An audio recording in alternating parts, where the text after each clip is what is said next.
बलराम जी महाराज तीर्थ यात्रा को चले गए। जब तीर्थ यात्रा करते हुए बलराम जी महाराज नैमिष तीर्थ में पहुंचे तो वहां पर जाकर के क्या देखते हैं कि सूत जी महाराज कथा सुना रहे हैं और शौनक आदि ऋषि कथा सुन रहे हैं। बलराम जी महाराज कुपित हो गए। बलराम जी महाराज ने आव देखा ना ताव, अपना हल मुसल उठाया और उठा करके सूत जी महाराज का वध कर दिया।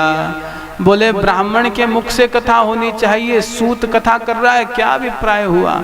तो उन ब्राह्मणों ने, शौनकादि ऋषियों ने बलराम जी महाराज से कहा, बोले ये ब्राह्मण ही थे, आपने इनका वध क्यों कर दिया?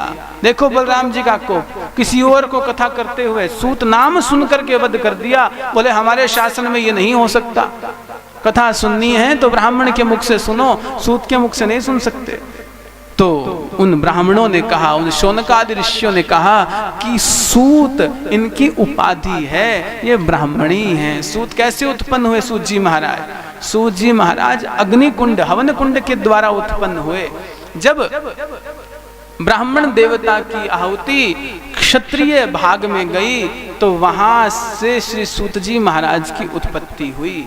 तो कहा कि ये तो हवन कुंड से उत्पन्न हुए थे, इनको हम ब्राह्मणों ने स्वीकार कर लिया, ये अयोनिज है, ये योनि से उत्पन्न नहीं हुए। इन ब्राह्मणों को हमने, इन सूत जी महाराज को हमने ब्राह्मण बना लिया और इन्हें कथा कहने का कार्य सौंप दिया, इसलिए ये हम सबको कथा सुना रहे थे, आपने इनका वध क्यों कर दिया? फिर इनके पुत्र का उस पद पर अभिषेक किया गया और इनके पुत्र ने फिर आगे की कथा सुनाई है।